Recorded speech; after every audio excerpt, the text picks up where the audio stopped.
ارض و سماوات بھی۔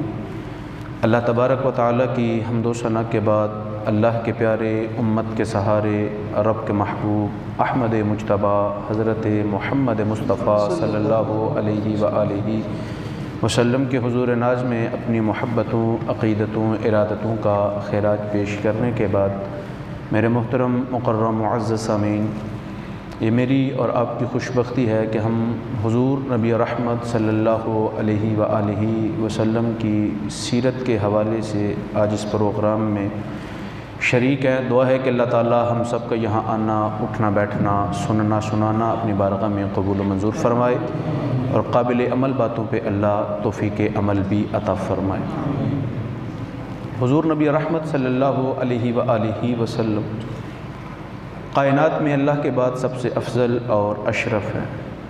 ارشاد فرمایا گیا تلک الرسل فضلنا بعضهم علی بعض، کہ یہ وہ رسول ہیں کہ ہم نے ایک کو دوسرے پر فضیلت دی۔ منہم من کلم اللہ، ان میں سے کوئی ایک ایسا بھی ہے جس سے اللہ نے کلام فرمایا۔ ورفع بعضهم درجات، اور فرمایا کوئی ایک ایسا بھی ہے جو درجوں میں سب سے بڑھ گیا۔ سبحان اللہ۔ کوئی فلک تے رہ یار گیا، کوئی جا سدرہ تے ہار گیا، ایک کالیاں زلفاں والا سی جڑا عرش تو ویں لنگ پار گیا۔ سبحان اللہ، سبحان اللہ۔ تو کائنات میں سب سے افضل اور اشرف ذات میرے محبوب علیہ الصلوۃ والسلام۔ تو جس طرح حضور فضل و شرف کے اعتبار سے کائنات میں سب سے افضل و اشرف ہیں، اسی طرح اخلاق حسنہ کے اعتبار سے بھی حضور کائنات میں سب سے افضل اور اشرف ہے۔ یعنی کہ جو کائنات کے اندر نبی آئے، تمام نبیوں کو جو حسن خلق کی دولت عطا کی گئی، کسی نبی کو حسن خلق کی ایک نوع کے ساتھ متصف فرمایا گیا تو کسی کو 2 قسمیں عطا کی گئیں، لیکن حضور علیہ الصلوۃ والسلام کو اللہ تعالیٰ نے حسن اخلاق کی تمام اقسام کے ساتھ متصف فرما دیا۔ سبحان اللہ، بے شک۔ تو یہ شان اللہ تعالیٰ نے محبوب علیہ الصلوۃ والسلام کو عطا فرمائی۔ حضرت سعد بن عامر بن ہشام رضی اللہ تعالی عنہ ارشاد فرماتے ہیں کہ میں نے سیدہ کائنات، محبوب کائنات حضرت عائشہ صدیقہ رضی اللہ تعالی عنہا سے حضور کے اخلاق کے حوالے سے پوچھا کہ مجھے بتائیں کہ حضور کے اخلاق کیسے تھے، تو مجھے سیدہ فرمانے لگی کہ کیا تم قرآن نہیں پڑھتے؟ اللہ۔ تو میں نے عرض کی پڑھتا ہوں، تو فرمایا کانا خلقہ القرآن، حضور کا خلق قرآن ہی تو ہے۔ سبحان اللہ، سبحان اللہ۔ یعنی کہ جس قدر اچھی صفات اور اچھے اخلاق کا ذکر قرآن میں موجود ہے، فرمایا وہ ساری کی ساری صفات اور اخلاق میرے نبی کی ذات میں موجود ہے۔ سبحان اللہ، سبحان اللہ۔ تو حضور نبی رحمت صلی اللہ علیہ وآلہ وسلم کو اللہ تعالیٰ نے اس طرح بلند ترین اخلاق کے مرتبے پہ فائز فرمایا ہے۔ اور حضرت عائشہ صدیقہ رضی اللہ تعالی عنہا حضور کے اخلاق کی بلندی کے حوالے سے ارشاد فرماتی ہیں، فرمایا اللہ تعالیٰ نے اس قدر حضور کو بلند ترین اخلاق عطا فرمائے، فرمایا کہ حضور نبی رحمت صلی اللہ علیہ وسلم نے اپنی زندگی میں کبھی کسی سے اپنی ذات کے حوالے سے بدلہ نہیں لیا۔ اللہ اکبر۔ مطلب زندگی میں کبھی بھی اپنی ذات کے حوالے سے حضور نے کبھی بدلہ نہیں لیا۔ آپ مکے کی تاریخ پڑھیں، کیا کچھ نہیں حضور کے ساتھ کیا گیا۔ راستوں میں کانٹے بھی بچھائے گئے، راستوں میں گڑھے بھی کھودے گئے، اور گلے کے اندر کپڑا ڈال کے اس کو تاؤ بھی دیا گیا۔ حضرت عائشہ صدیقہ رضی اللہ تعالی عنہا ارشاد فرماتی ہے کہ میں نے حضور سے عرض کی، حضور کیا آپ کی زندگی میں احد کے دن سے سخت دن بھی کوئی آیا ہے؟ احد کا دن اسلام کی تاریخ کے اندر بڑا سخت دن تھا کہ جب جو ہے وہ 70 مسلمان شہید ہو گئے، اور جو ہے وہ حضور کے سگے چچا حضرت امیر حمزہ رضی اللہ تعالی عنہ، آپ کا انتقال ہو گیا، شہید کر دیا گیا، آپ کا مسلح بنایا گیا، اور جو ہے وہ حضور نبی رحمت صلی اللہ علیہ وآلہ وسلم کے سر مبارک پہ پٹی لگی ہے، چشمان نور سے آنسو جاری ہیں، اور حضور بار بار پوچھتے ہیں مجھے میرے چچا کی کہانی سناؤ، مجھے میرے چچا کی کہانی سناؤ۔ تو یہ اسلام کا بڑا سخت ترین دن تھا۔ تو حضرت عائشہ کہتی ہیں میں نے حضور کی بارگاہ میں عرض کی کہ حضور کیا احد کے دن سے سخت دن بھی آپ کی زندگی میں آیا؟ تو میرے رسول فرمانے لگے ہاں عائشہ، جب طائف کے بازاروں میں تیری قوم نے مجھے پتھر مارے تھے وہ دن احد کے دن سے بھی زیادہ سخت، کہ جب حضور پیغام حق لے کے وادی طائف میں پہنچے تو ان لوگوں نے تمسخر اڑایا، اور حضور علیہ الصلوۃ والسلام جب واپس پلٹنے لگے تو ان کے نوجوان 2 رویا کتاروں میں کھڑے ہو گئے۔ حضور درمیان سے گزرتے تو وہ مبارک پاؤں کے اوپر پتھر مارتے، درد کی وجہ سے حضور پاؤں اٹھاتے تو وہ دوسرے پاؤں پہ پتھر مارتے، شدت کرب کی وجہ سے جب اللہ کے رسول بیٹھ جاتے تو ان کے 2 گنڈے آگے بڑھتے کندھوں سے پکڑ کے دوبارہ اٹھاتے، پھر پتھر مارتے، اور اس قدر پتھر مارے گئے کہ میرے نبی کے مبارک نعلین خون سے بھر گئے۔ جب حضور وادی طائف سے باہر نکلے تو جو غلام صحابی ساتھ تھے انہوں نے عرض کی حضور اب تو ان کے لیے بد دعا کر دیں، کتنا برا سلوک آپ کے ساتھ کیا۔ تو میرے رسول اس وقت بھی فرماتے ہیں کہ میں زحمت نہیں بلکہ اللہ کی رحمت بن کے آیا۔ سبحان اللہ، سبحان اللہ۔ اب ان کا اصرار بڑا، عرض کی حضور اتنا برا سلوک کیا، اب تو ان کے لیے بد دعا کے لیے ہاتھ اٹھا دیں۔ تو میرے رسول نے ہاتھ اٹھائے تو وہ منتظر تھے کہ ابھی حضور کے مبارک زباں ہلے گی اور یہ وادی طائف والے نیست و نابود کر دیے جائیں گے، لیکن قربان جاؤں اس رسول کی عظمت پہ۔ میرے رسول نے ہاتھ اٹھائے اور لب ہلے تو الفاظ تھے مالک میری قوم کو ہدایت عطا فرما دے۔ پتھر کھا کے دعائیں دینا یہ میرے نبی کے اخلاق حسنہ کا ایک حصہ ہے۔ تو حضور کے ساتھ کیا کچھ نہیں کیا گیا، ظلم کے پہاڑ توڑے گئے، دکھ، اذیتیں، مخالفتیں، مقاربتیں، سب کچھ برداشت کیا، لیکن حضرت عائشہ فرماتی ہیں حضور نے زندگی میں کبھی بھی اپنی ذات کے لیے کسی سے بدلہ نہیں لیا۔ حضور کوہ صفا کے قریب سے عبداللہ ابن جدان کے گھر کے قریب سے گزر رہے تھے کہ رستے میں ابو جہل سے ملاقات ہوئی، تو حضور نبی رحمت صلی اللہ علیہ وسلم نے اسے دعوت حق دی، تو وہ آگ بگولا ہو گیا اور غصے میں آیا اور حضور کو ایک نکیلے پتھر سے حضور کے اوپر حملہ آور ہوا، تو حضور علیہ السلام کا سارا جسم لہو لہان کر دیا۔ حضور اسی کیفیت میں صحن حرم میں آئے اور حضور سجدہ ریز ہو گئے۔ حضور کے چچا امیر حمزہ یہ شکار پہ تھے اور واپس پلٹے، تو جب یہ شکار سے واپس پلٹتے تو ان کا چلنے کا انداز یہ ہوتا کہ یہ بڑے اکڑ اکڑ کے اترا کے چلتے اور پگڑی کے اندر شتر مرغ کا پر رکھتے۔ تو جب وہ شکار سے پلٹے تو حسب معمول ان کی چال اور ان کا انداز وہی تھا کہ شتر مرغ کا پر پگڑی کے اندر ہے اور بڑے اترا کے اکڑ اکڑ کے چلتے۔ تو دو لونڈیاں آپس میں بات کرنے لگی کہ اگر آج امیر حمزہ کو پتہ چل جائے نا کہ ابو جہل نے اس کے بھتیجے کے ساتھ کیا سلوک کیا تو آج اس کی یہ چال اور اس کی یہ اکڑ نہ ہوتی۔ تو امیر حمزہ نے سنا تو غصے میں آگے کہا بتاؤ ابو جہل نے میرے بھتیجے کے ساتھ کیا کیا؟ تو انہوں نے بتایا کہ یہاں عبداللہ ابن جدان کے گھر کے قریب ملاقات ہوئی، تیرے بھتیجے نے دعوت حق دی، اس نے انکار کیا اور آگ بگولا ہوا اور نکیلے پتھر سے حملہ آور ہوا اور جسم لہو لہان کر دیا، اور تیرا بھتیجا اس وقت صحن حرم میں ہے۔ اب امیر حمزہ غصے میں آئے، طیش میں آئے اور اس طرف چل پڑے جہاں صنادید قریش بیٹھے تھے۔ تو وہاں جب پہنچے غصے میں تھے، اپنی کمان نکالی، ابو جہل کے سر پہ ماری، سر پھوڑ دیا۔ اس کے ہواری اٹھے تو ابو جہل سمجھ گیا کہ اب اگر یہ معاملہ بڑھا تو بنو ہاشم بھی آئیں گے اور ادھر سے قریش آمنے سامنے ہوں گے، تو قتل و غارت کے سوا کوئی حل نہیں نکلے گا۔ تو ابو جہل آگے بڑھا، کہا ٹھیک ہے میں نے تیرے بھتیجے کو مارا، تو نے مجھے مارا، حساب مکمل ہوا، چلے جاؤ۔ اب یہاں سے امیر حمزہ صحن حرم میں آئے، آ کے حضور علیہ السلام کو آواز دی یبن اخی، اے میرے بھتیجے اٹھو۔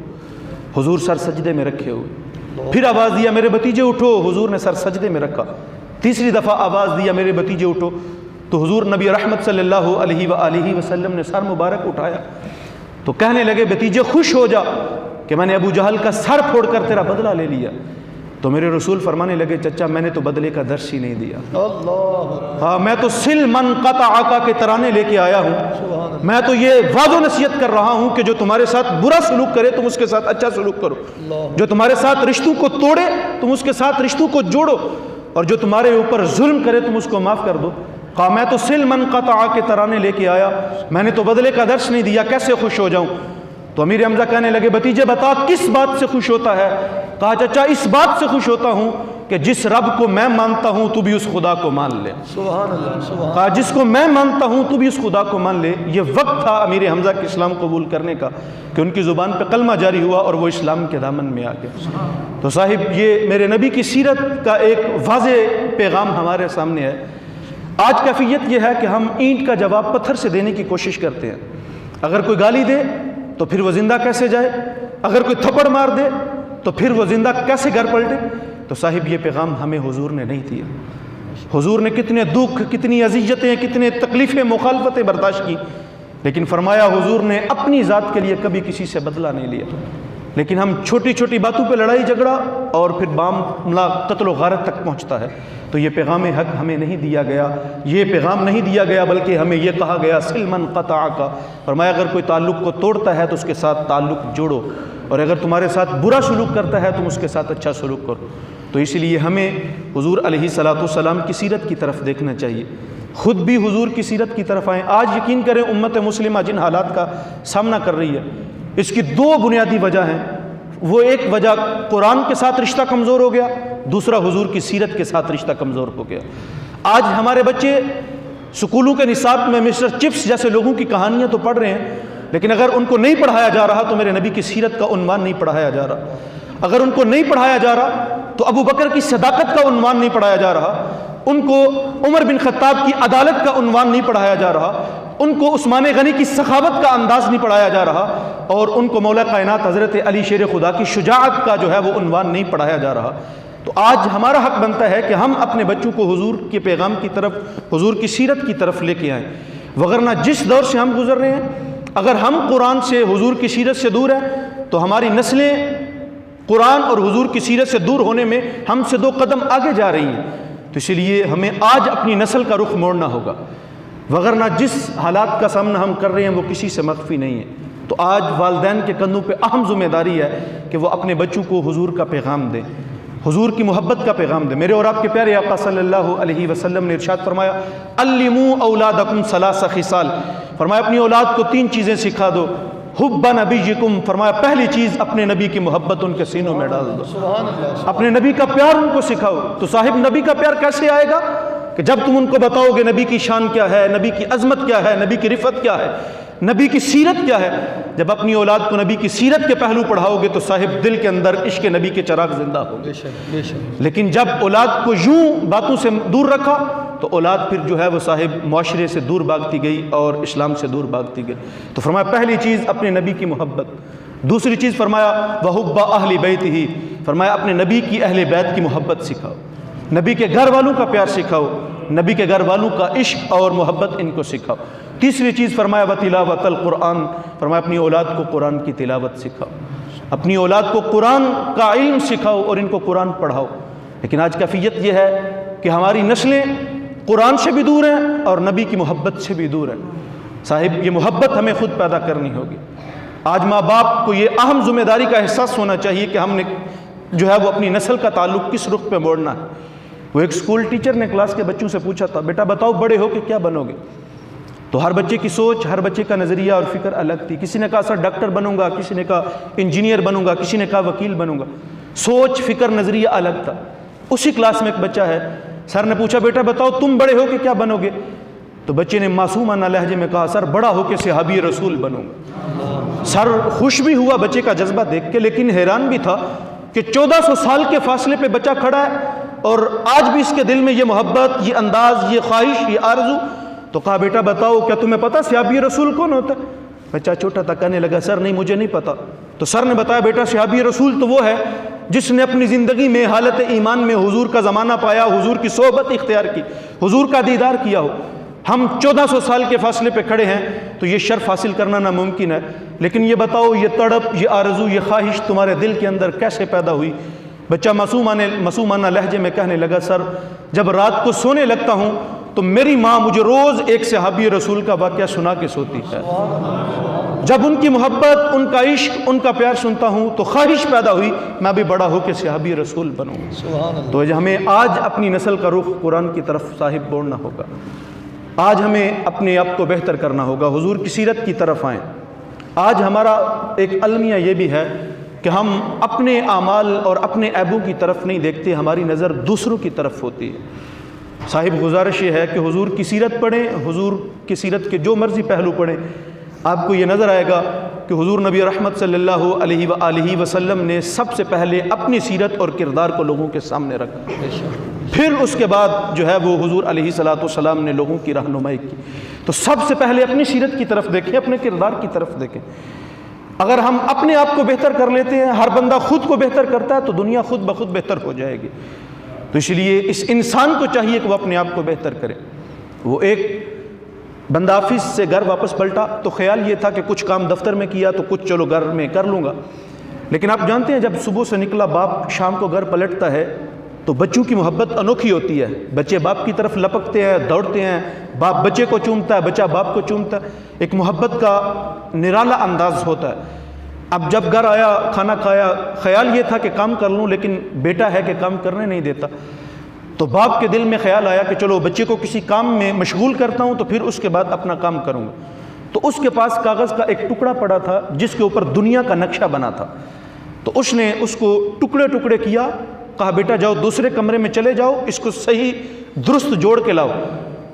تو خیال یہ تھا کہ بچہ جائے گا، اس کو کیا پتا کہ دنیا کے نقشے پہ کون سا ملک کس جگہ پہ واقع ہے، ٹیڑھا میڑھا جوڑ کے لائے گا، کہوں گا بیٹا غلط ہے، اس کا وقت دوسرے کمرے میں صرف ہوگا، اتنے میں اپنا کام کروں گا۔ اب بچے کو وہ کاغذ کا ٹکڑا ٹکڑے ٹکڑے کر کے دیا، تو بچہ چند لمحوں کے بعد واپس پلٹ آیا، اور باپ نے دیکھا تو حیران رہ گیا کہ وہ نقشہ بالکل صحیح جوڑ کے لایا۔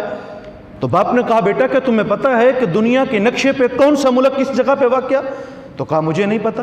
تو کہا پھر تو نے اس کو صحیح کیسے جوڑ لیا؟ تو اس نے کہا کہ میں نے تو نقشے کی طرف دھیان نہیں دیا، جس کاغذ کے اوپر دنیا کا نقشہ بنا تھا اس کے دوسری طرف ایک انسان کی تصویر بنی تھی، میں تو اس انسان کی تصویر کو درست کرتا رہا، دنیا کا نقشہ خود بخود ٹھیک ہو گیا۔ تو صاحب اگر آج یہ انسان اپنی اس تصویر کو درست کر لیتا ہے تو دنیا کا نقشہ تو خود بخود ٹھیک ہو جائے گا۔ اس لیے ہمیں اپنی اصلاح کی طرف بھی آنا چاہیے۔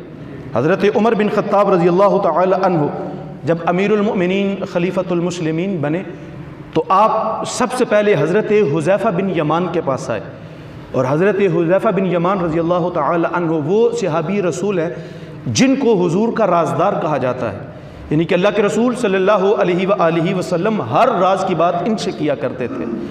اور آپ جانتے ہیں کہ جب حضور مکہ المکرمہ میں تھے تو وہاں دو قسم کے لوگ تھے، یا پکے مومن تھے یا پکے کافر و مشرک تھے، کوئی تیسرا گروہ نہیں تھا۔ لیکن جب حضور ہجرت فرما کے مدینہ تشریف لائے تو یہاں کافر و مشرک بھی تھے، مومن بھی تھے، لیکن یہاں یہودیوں نے بظاہر اسلام کا لبادہ اوڑھ کے منافقت شروع کر دی، اب تیسرا گروہ پایا گیا۔ لیکن اسلام کا مزاج یہ ہے کہ اللہ اور اللہ کے رسول صلی اللہ علیہ وآلہ وسلم نے کسی کی منافقت کو ظاہر نہیں کیا، حالانکہ وہ لوگ اسلام کے سخت دشمن تھے، لیکن کسی کی منافقت کو ظاہر نہیں کیا گیا سوائے عبداللہ ابن ابی کے، اور اس کی منافقت اس کی اپنی کرتوتوں کی وجہ سے ظاہر کی گئی، وغیرہ اسلام نے کسی کے ابو کے اوپر سے پردہ اٹھانے کا درس نہیں دیا، بلکہ ابو کے اوپر پردہ ڈالنے کا درس دیا۔ تو حضور علیہ السلام جانتے تھے کہ کون کون پکا مومن ہے، کون کون منافق ہے، تو حضور نے حضرت حذیفہ بن یمان کو بھی بتایا ہوا تھا کہ کون پکا مومن ہے، کون منافق ہے۔ بلکہ صحابہ فرماتے ہیں جب ہم نے کسی کے جنازے میں شرکت کرنی ہوتی تو ہم جنازے میں حضرت حذیفہ بن یمان کو تلاش کرتے، اگر وہ نظر آ جاتے تو ہم سمجھتے کہ مرنے والا مومن ہے، اس لیے حذیفہ بن یمان اس کے جنازے میں شامل ہے، اور اگر وہ نظر نہ آتے تو ہم سمجھ جاتے کہ مرنے والا منافق ہے، اس لیے حذیفہ بن یمان اس کے جنازے میں شامل نہیں۔ تو حضور نے ان کو بتایا تھا کون پکا مومن ہے اور کون منافق ہے۔ تو حضرت عمر بن خطاب رضی اللہ تعالی عنہ جب خلیفۃ المسلمین بنے تو آپ سب سے پہلے حضرت حذیفہ بن یمان کے پاس آئے، اور ذرا سنیے حضرت عمر نے کیا پوچھا۔ یہ نہیں پوچھا کہ بتاؤ کون پکا مومن ہے کون منافق ہے، حضرت عمر نے سب سے پہلے اپنے نفس کی فکر کی، کہا حذیفہ بن یمان اللہ کے نبی نے جو تمہیں منافقین کی فہرست دی ہے مجھے بتاؤ کہیں اس میں عمر کا نام تو شامل نہیں۔ اور صاحب یہ وہ عمر بن خطاب رضی اللہ تعالی عنہ جن کے بارے میں ارشاد فرمایا گیا لو کان بعدی نبی لکان عمر، فرمایا اگر میرے بعد کوئی نبی ہوتا تو وہ عمر بن خطاب ہوتا۔ یہ وہ عمر بن خطاب جن کو دنیا کے اوپر جنت کی بشارت دی گئی، وہ سب سے پہلے اپنے نفس کی اصلاح کرتے ہیں اور پوچھتے ہیں بتاؤ کہیں اس فہرست میں عمر کا نام تو شامل نہیں ہے۔ تو صاحب آج حضور کی سیرت سے ہمیں یہی درس ملتا ہے کہ ہم اپنے نفس کی اصلاح کریں اور حضور کی سیرت کے مطابق اپنی زندگی کو بسر کریں، خدا را خود بھی اور اپنی نسل کا رخ حضور کی طرف، حضور کے اوپر نازل ہونے والے قرآن کی طرف موڑیں۔ دعا ہے کہ اللہ تعالی ہم سب کو توفیق عمل عطا فرمائے، اور اللہ تعالی حضور کی سیرت کا حقیقی نور ہمیں نصیب فرمائے، اور اللہ تعالی حضور علیہ الصلوۃ والسلام کی پکی اور سچی محبت نصیب فرمائے۔ آمین بجاہ النبی الامین وما علینا۔ اللہم صلی علی سیدنا و مولانا محمد عدد ما فی علم اللہ صلاۃ دائمۃ بدوام ملک اللہ۔ اللہم انت السلام و منک السلام و الیک یرجع السلام، تبارکت ربنا و تعالیت یا ذا الجلال والاکرام۔ یا مالک مولا اٹھے ہوئے ہاتھ اور پھیلی ہوئی جولیاں اپنی رحمتوں سے بھر دے، مقدر کی خزائیں رخصت فرما، بخت کی بہار نصیب فرما۔ یا مالک مولا ہر علت، ہر قلت، ہر ذلت سے رہائی عطا فرما، اپنے پاک نبی کے در کی گدائی عطا فرما۔ یا مالک مولا جئیں تو تیرے لیے، مریں تو تیرے دین کے لیے، زندگی کی آخری سانس تک تیرے رسول کے وفادار رہے۔ یا مالک مولا یہ محفل پاک کا اہتمام و انتظام و انشرام کیا گیا، قرآن پاک کی تلاوت ہوئی، نعت شریف پڑھی گئی، جو واعظ و نصیحت کیا گیا، مالک مولا ایک ایک لفظ تیری بارگاہ میں پیش کرتے ہیں، قبول و منظور فرما۔ مالک مولا اس کی برکتیں ہم سب کے شامل حل فرما۔ اس محفل درود اور محفل سیرت کی برکتیں مالک مولا ہمارے گھروں سے پہنچنے سے پہلے ہم سب کے گھروں تک پہنچا۔ یا مالک مولا اپنے پیارے حبیب کا صدقہ حضور کی پکی اور سچی غلامی نصیب فرما۔ حضور نبی رحمت صلی اللہ علیہ وآلہ وسلم کی پکی اور سچی محبت نصیب فرما۔ حضور نبی رحمت صلی اللہ علیہ وسلم کی میٹھی میٹھی سنتیں اپنانے کی توفیق عطا فرما۔ مالک مولا حضور کی سیرت طیبہ کا نور ہمیں بھی نصیب فرما۔ یا مالک مولا اپنے پیارے حبیب کا صدقہ ہم سب کے علم، عمل، عمر، زندگی اور رزق میں برکتیں عطا فرما۔ یا مالک مولا اس مسجد کو قیامت تک قائم اور آباد فرما، اس مسجد کے تمام نمازیوں کی خیر فرما۔ یا مالک مولا اپنے پیارے حبیب کا صدقہ ہم سب کو نیکی کی راہوں کا مسافر بنا۔ حضور نبی رحمت صلی اللہ علیہ وآلہ وسلم کی مبارک ذات پہ درود و سلام پڑھتے رہنے کی توفیق عطا فرما۔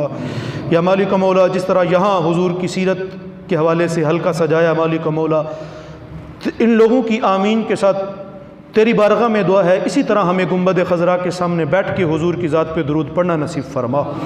یا مالک مولا اپنے پیارے حبیب کا صدقہ ہم سب کو زیارت حرمین شریفین نصیب فرما۔ اللہم ارزقنا زیارت مکۃ المکرمہ، اللہم ارزقنا زیارت مدینۃ المنورہ، اللہم ارزقنا زیارت وجہ محمد، وصلی اللہ تعالی علی حبیبہ خیر خلقہ محمد وآلہ وصحبہ اجمعین برحمتک یا ارحم الراحمین۔